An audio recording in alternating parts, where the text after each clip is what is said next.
So thank you everyone for coming to today's workshop. It is a part of a series of workshops called Crafting Your Future for Graduate Students. And last time we talked about developing your professional development plan and making sure that you're making the most of your time in whatever graduate programs you are in. And this time we want to focus more so on developing both your resume and your LinkedIn profiles for, whether it's a job, further education, or what have you. So feel free to pull out your resume, pull out your LinkedIn profiles and, feel free to work on it while we're in this workshop today. And also feel free to put any questions you may have in the chat throughout. So just a quick overview. I am Delasia Rice, the graduate school specialist here at the Career Center. So my job is primarily to support and work with the graduate students, both with the Graduate School of Education and the Graduate Schools of Arts and Science. So with that, I support you guys with career counseling, anything from resume cover letter to, what would you like to do with your degree to job search support. And the Career Center is also here to support you through career fairs, info sessions, and so on and so forth. So if you have any further questions about what the Career Center can support you with, feel free to reach out to me. So the first part we're going to go over is the resumes. So, what exactly is the purpose of a resume? It's about looking for what, the fit is for the company. So, you want to focus on both relevant experiences and skills. And one thing that you want to make sure that you're doing is always tailoring your resume to whatever specific role that you're applying for. I know sometimes we have, a couple of options. I want to go into this career, but I'm also looking into this career. You want to make sure that you're not sending just a general resume to both type of roles. You want to make sure that you're tailoring it to the specific roles. So just some basics to clear up again, just so you know, feel free to, take any notes that regard to your specific resume. Um, you want to make sure that the resume is a one-page document. I know, especially as graduate students, it can seem kind of impossible because you have both undergrad experience, maybe you took some years to work, and now you're back in graduate school. But we want to make sure when we're sending out our resumes to employers, we condense it to one page. You can have it have half-inch margins. Font size could be anywhere from size 10 to 12, but you want to make sure that it is, concise and consistent and is really just showing what exactly is most necessary for that specific role. Not all roles you're applying for. If you want, you can have some people have master resumes, where depending on the role, they kind of pull out what's most important. Other people have multiple copies of their resume where it's like, this one is for this industry, this one is for that industry. That is fine and okay. You just want to make sure that whatever you're sending out is about one page. You want to use defined sections. So if you're in the counseling, it says like instead of just related experience and additional experience, say something along the lines of counseling experience or teaching experience. And we no longer use objectives. I know, it's pretty outdated where there's an objective that may say, oh, my objective is to obtain a job and blah, blah, blah, blah, blah. That's not necessary to put any longer. We also, sometimes we refrain from using a summary. There are situations where professional summaries are helpful, such as if you're a career changer. So that's something you can mention in your summary, or if you have years of experience. So saying something like 5+ years of experience in so on. And just to give, a specific overview of resumes, you want to do some research on what is a common resume style in your field. How a resume looks for someone going into economics is going to be a bit different from someone going into, let's say, marketing or more of a creative field. So you want to do some research on what does a typical resume style look like in your field. Maybe it doesn't maybe it's like, inconsistent and all different types, so then that's okay. But, if you're going into, data, it's not necessary to have your picture or any kind of fancy fonts and, creativity on it. But if you're going into something like, design, marketing, then maybe it's okay for some of those things. You also want to focus on action verbs.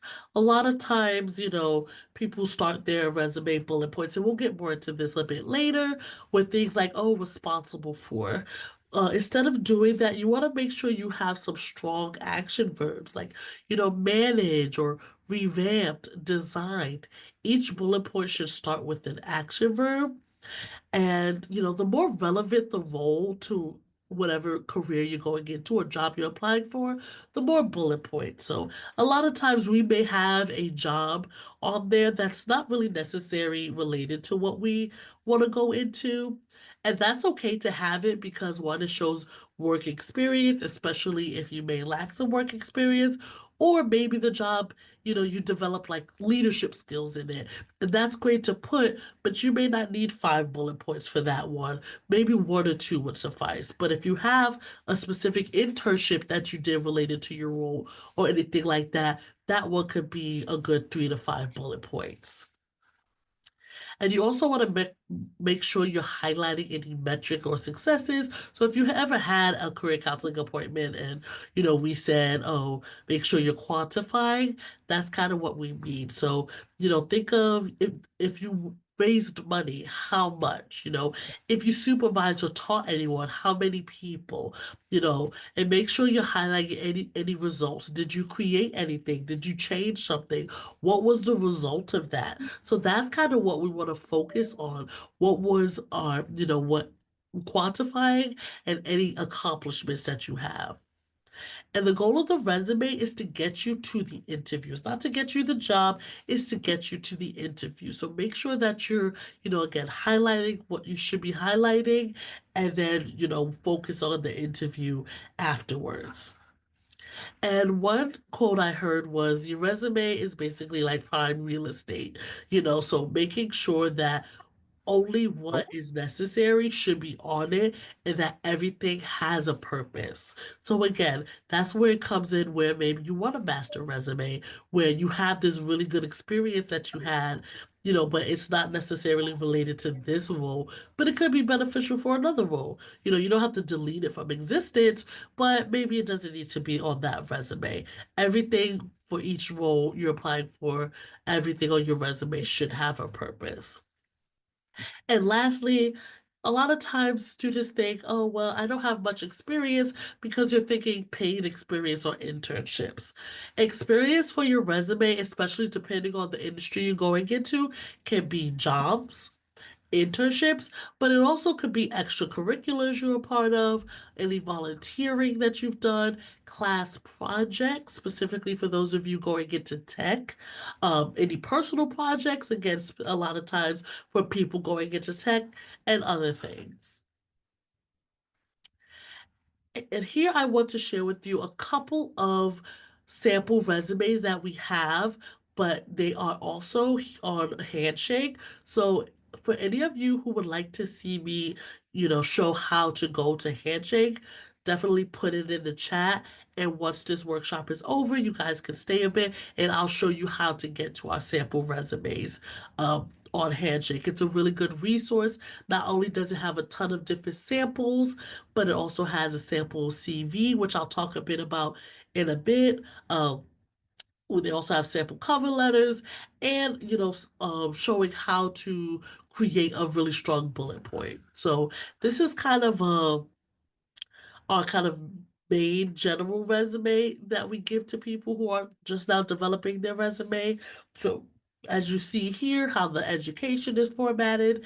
And again, this is not the only format that there is. This is just kind of a general one. So if you're still like, I'm not too comfortable with, you know, doing my own resume, something like this should suffice. You know, how you list your Fordham degree.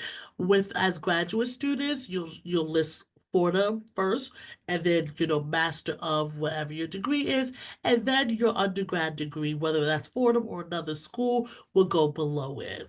Um, you can list relevant coursework as grad students, especially if you're applying for internships or something like that. That is up to you. And looking at the experience section, you see how everything is consistent. The companies are in bold. The position is italicized. Then you have the location and the dates. So everything it's the same for each role, and you want to make sure you have that consistency. And then you see here, looking at all the action verbs: identify, strengthen, design, coordinate. Those are some really good action verbs. And that's something that you want to make sure that you're taking your time with, because employers do take note of the action verbs you're using. You want to refrain from using the same ones over and over, like assist, assist, assist. You want to make sure that you're being, more assertive and taking more of an active role rather than saying you assist with everything. Show that you took the time to do it. And then also your skills and languages, so what languages do you speak? What skills do you have, more so technical skills in your field? This is an example again for any of you who are in the tech related field. One thing you'll notice that is different is that the technical skills are at the top, because that is the selling point when you're going into a field like computer science, software engineering, data, and all of that. So technical skills are at the top. And as you can see here, there's a project section, because that is a lot really prevalent to someone going into the tech field. And here's kind of a creative kind of resume, that's when you can be more, excessive with how you are formatting things. And now we're just going to take some time to go through each section. I'm not going to take too much time, but just so that you can work on your specific resume. So now would be a good time to take out your resume and go section by section. Um, so the first part is the header and the education. So with the header, you want to include your name, your location. This one is a bit outdated because you want to make sure you're just putting city and state and zip code. You no longer need to include your full address. You want to list your phone number and your email address. You can also put a link to your LinkedIn account. That's something that people are starting to do as well. Or if you have a personal website, I know sometimes you do, or if you have a GitHub or something, you can put that link as well. Um, and if you have something in your resume that kind of says like, oh, phone number, colon, feel free to take that off. That's not necessary. And for your education, you have your name, the name of your school. You can put your GPA if you would like to, making sure that is above a 3.0. You'll put the grad year. So, if it's this year, you'll put expected May 2025. And if you have your high school, feel free, to take it off. So the second section is the experience section. Um, so you want to give it a specific title if you can, so it has like, a marketing experience or a data experience, something of the sort. And for each one, you want to make sure you have the name of your organization, starting with the strong action verb. So go through now, take a look. Does your resume have strong action verbs? And if it doesn't, take note of that, so that you can make sure to update it. And you want to make sure you have concise and specific bullet points and quantify wherever you can. So feel free to look through it. Is there anywhere that you could quantify, and take note of that as well? An additional experience, so this could be again the volunteering, the extracurriculars and all of that. So, you want to focus. The additional experience section is something where it's like it's not really related to what the career you're going into, but what you did there, the skills you learned, the experience you gained is still important. So that's why, it may not be five bullet points, but you can spend one to two highlighting, what skills did you gain? Even if it was a barista role, did you have to train any new baristas? Did you get promoted? Those are certain bullet points that are ideal to still capture in that section. And skills and interests. So you want to list technical or what we call the hard skills. So refrain from listing things like team player or leadership or you know things like that. Those are showcased in your bullet points already. The skill section is for those hard skills. So do you know Python, R, Canva?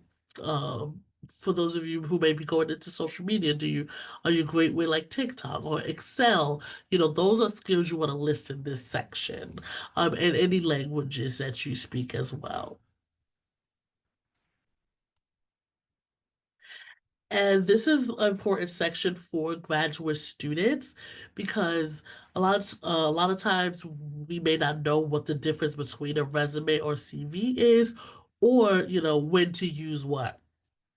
And so first things first is I do want to mention that for international students or outside of the states, CVs are resumes. So outside of the United States, what people call CVs are what we call resumes here. They are used interchangeably for international roles, and that's something to be mindful, with at if you're an international student or if you're interested in studying or getting a job abroad. So for here in the States, resumes are, one page documents, just, what roles apply for what you're applying for now, a quick snapshot of those things. Whereas a CV, a curriculum vitae, is more so used for academic based roles. So that's research, you know, um, if you're in your grad program, you're applying to be a professor, or if you're in your grad program applying for a doctoral program or things like that, that is what people would use a CV for. And that is does not have to be one page. That's two plus pages and more in depth because it's capturing your whole kind of like your whole journey. So things are included on there like any research, any presentations, publications, memberships to professional organizations. That's what's listed on the CV. So just be mindful of those, because sometimes a place may ask for a CV. And just some additional advice about resumes. Kind of like I mentioned, those additional experiences sections, feel free to still keep them on if there's something that you feel, you want to highlight. So if it's not a perfect fit, that's okay. Focus on those transferable skills. So any leadership, teamwork, did you develop a specific skill? That's what you want to focus on in your bullet points. And again, it does not have to be a long list of bullet points for those. Again, it is common to have multiple resumes. Feel free to not make direct edits in your one resume. When you want to make edits to your resume, make a copy and put whatever role, make sure you're saving it as whatever path or role that you're applying for so that okay, this one is tailored to this role, this one is tailored to these types of roles. Employers do spend less than a minute looking over your resume, which is why we say make it the one page. If you're struggling with making the one page, we'll help you with that. But make it the one page because if they're already spending less than a minute, some less than 30 seconds, it's a rarity that they're gonna want to flip to the second page. So make sure all the necessities, all the important parts are on that first page. And of course, LinkedIn is there, which we'll talk about later. LinkedIn doesn't have any, oh, this is the only amount of jobs you can have. If there's anything that you want to highlight, it could be on your LinkedIn. And please, before you send out your resume or apply for a job, make an appointment with me. And again, if you have never done that, I can also show you that at the end of this workshop. But make an appointment with me so we can go over your resume before you do. And before I go into LinkedIn, did anyone have any questions about the resumes? And if not, I can stay back a couple minutes afterwards to go over it, but I want to make sure anybody had any questions now. I can take care of it.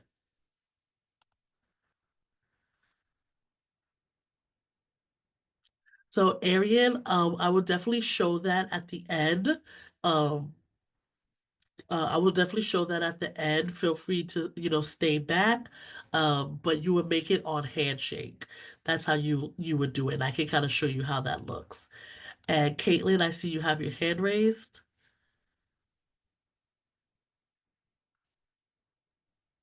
Yeah. Um, I went to I watched a great YouTube video from the Career Center about networking, Yeah. and they said to be resume ready when you're making those like networking pitch emails or LinkedIn messages. What is a good resume ready resume? Does that make sense? No, definitely. So what Caitlin mentioned is, we tend to say when you're networking or reaching out to people, be resume ready because, they may say, for those who respond to you, they may say, okay, well, send me your resume. And you don't want to, you don't want to say, oh, well, I have to make an appointment with my career counselor really quickly.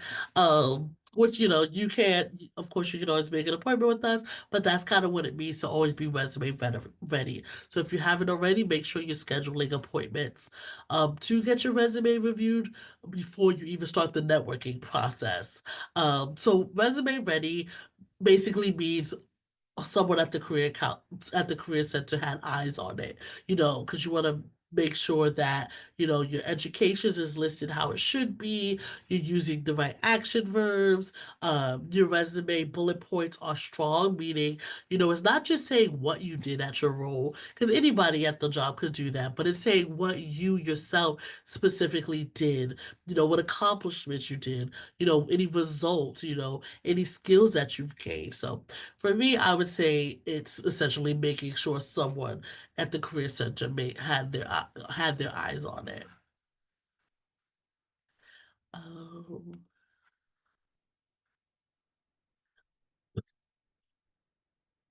Anything else about resumes? So now we're going to touch a bit on LinkedIn. And again, afterwards, I'm going to show you how to make an appointment as well as how to find those handshake resources.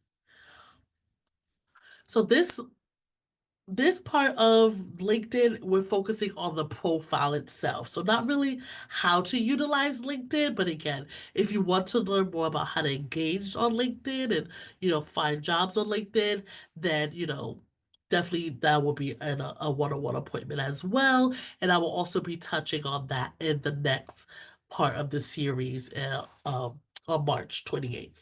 So again, this is focusing more on the profile piece of LinkedIn, having a good profile. So the benefits of having a good profile is one, employment opportunities. If employers go to your profile, they see it's fleshed out, they see you have your experience listed, they see you have some certifications and all of that, they're more likely to, view your profile and even reach out to you. Increase visibility. People will start coming to your pages and also building your brand. You want to make sure that you're building your personal and professional brand. So again, we're kind of going to go kind of step by step with each section of your LinkedIn profile. Excuse me. So if you have it open, whether on your laptop or if you just want to kind of take notes on it and kind of as we go, feel free to do that. So the first part is the first thing that anyone will see when they're finding you. So that is your headshot, your banner in the back, and the headline, which is under your name. So, professional headshot. Uh, that's something you want to make sure that you have. We do have headshot events throughout the semester. If you want to, I know that you can use AI to create a professional headshot. You just want to make sure that you have a nice, clean headshot of yourself. The banner in the background, this is something you can create yourself. Canva, if you guys are familiar with it, they even have templates that you can use, and it could be anything you want it to be. So here we have Jerry Goldstein, who is the alumni relations specialist. His is focused on what he does here at Fordham. But then we have Shelby here, who hers is not focused on on her specific job that she has, but her own brand of, she is a career counselor, an academic counselor. She has information about her certifications and what organization she's a part of. So it's up to you whether you want to highlight whatever role you're currently in, or if you want to highlight, whatever it is about you that you want to highlight. Maybe it's a certification, that's what you want to highlight. But I would highly recommend creating a banner. And then we had the headline. It could include, your current job title or company, but it could also include your achievement. So again, do you have any certifications? Say it that there, certified in blah, blah, blah. What's your area of expertise? Again, even outside of your current job, what are you an expert at? Because this is how employers are going to find you. So you want to make sure that you have um, more than just your current job title and company under your headline. What are some hard skills? This could be a skill that may be, really sought after, like artificial intelligence. We all know that that's a skill heavily sought after. So are you really great at that? Put that in your headline. And some people can also put a personal touch. So anything they may do for a side business. Like I know people who, they have like this one role, but maybe they're a side photographer, so they may put that there, or a yoga instructor, they may put that there. So make this your own, basically. And these are just more examples of headlines that you can use, and more examples of what goes in a headline. This is a good way to use strategic keywords. And I'm just going to give you a couple minutes just so you view it in case you want to. The featured section. So these are one of those sections that are, kind of optional. They're not always there, but it's good to use because a featured section is any accomplishments um, that you want to stand out. So, did you receive a certification or an award? You can put that in your featured section. Links, maybe you have a website. Put the website link in your featured section. This is going to be what's shown kind of right below the headline section. And that is basically your one-stop shop of if an employer is looking at your page, or if anyone's looking at your page and they only make it so far, this is what you want them to see to get them to keep scrolling. That's essentially what you want to think of it as. Any post that you've made that maybe went viral, or really showed um your impact in the field that you're in, you can link it there. Or any images, like maybe you at an award ceremony, or you doing something really important or special, you can put it in the featured section. So the about section, this one gives a viewer look into who you are by discussing your past, meaning what led you into the field, your present, what are you currently doing, and your future, what are your goals. So this is an example of an about section. Everyone kind of writes it in their own way. Some people are really, bright and bubbly with theirs, putting a lot of emojis, and some people just get straight to the point. This is why I came into this field. This is what I'm currently doing. This is what I want to be doing. Here's my top strengths. So it's really up to you how you want to present yourself. Because again, this is you. This is your brand that you're building.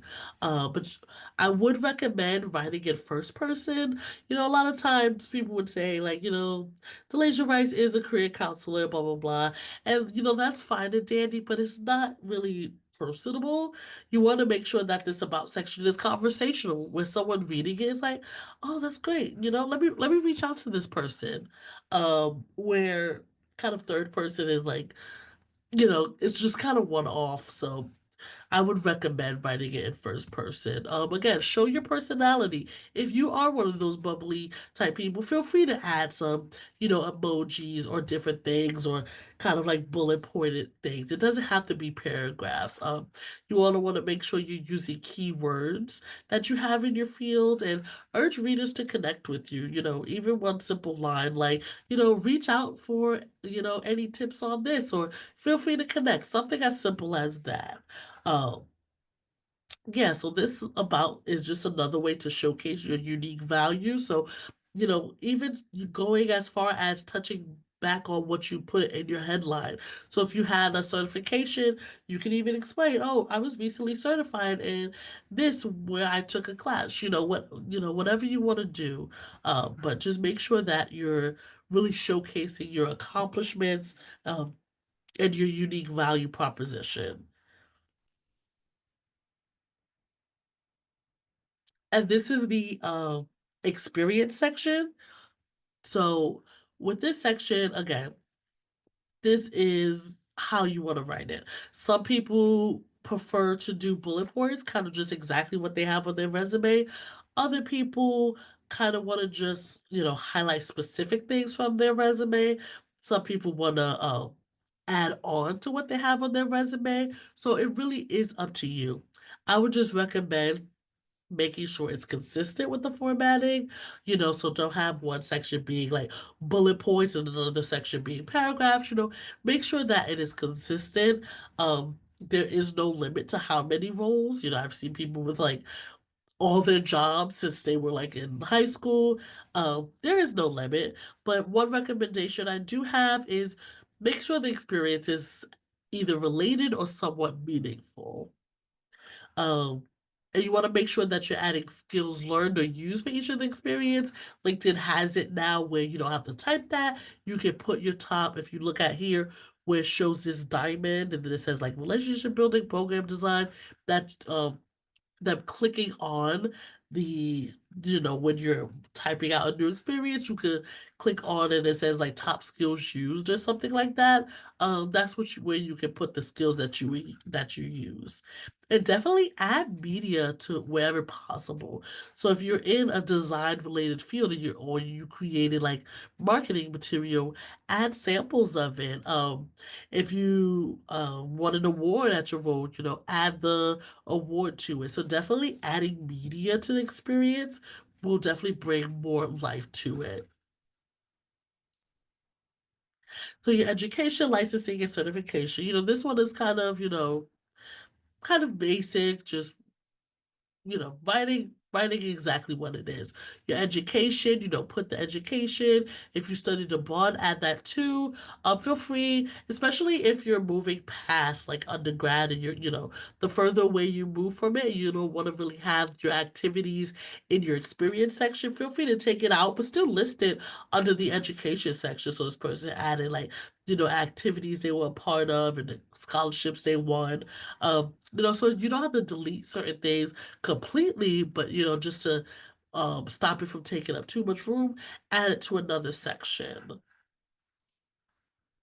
And again, license and certification is not a required section of LinkedIn, but it can boost your profile. So if you have a certification or if you get like a LinkedIn certification, doesn't mean you have to go get 50, 100 or so, but it definitely could boost your profile if you add a couple. Your skills and recommendations section, list skills that are related to the field you're going into. It gives you room for up to 100. So, feel free to utilize that section. And I would definitely recommend you asking people to give you recommendations. So, and with LinkedIn, it's nothing big. It's literally like a small paragraph that they need you to provide. So, I recommend asking faculty, supervisors, mentors, and even peers to give you recommendations on LinkedIn. Because who knows, it may help. Employers may take a look at it. And some other sections of your profile, these again are not the these are not like required sections of your profile, but these could help boost your profile. So volunteering, especially instead of putting it in the like experience section, you can have it in your volunteer section, especially if you're volunteering for something like a professional organization in your field.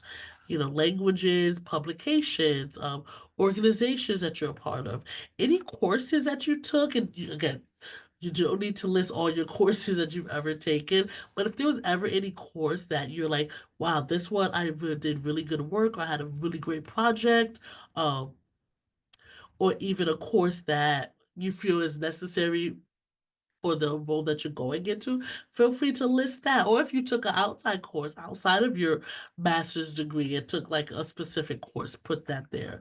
Any big projects that you worked on, and honors and awards. Those are other sections that you can consider adding because it'll boost your profile. And here's just some additional advice about LinkedIn. You want to look out for any upcoming professional headshot events. We had one on the 14th here at Lincoln Center. But sometimes we have them at our career fairs and other times throughout the semester. So always be on the lookout on Handshake to see if there's any upcoming headshot events, especially if you want to do it, have someone take the headshot. Set up an appointment with me, and again, I'm gonna show you guys after how to do that. But set up an appointment with me to have your LinkedIn profile reviewed as well as your resume. And then once again, I take a look at it, feel free to start, networking, job searching, and all of that. And consider using your LinkedIn, beyond just creating beyond just a profile, actually engaging on LinkedIn, posting and all of that. And again, we'll talk about that in our next workshop.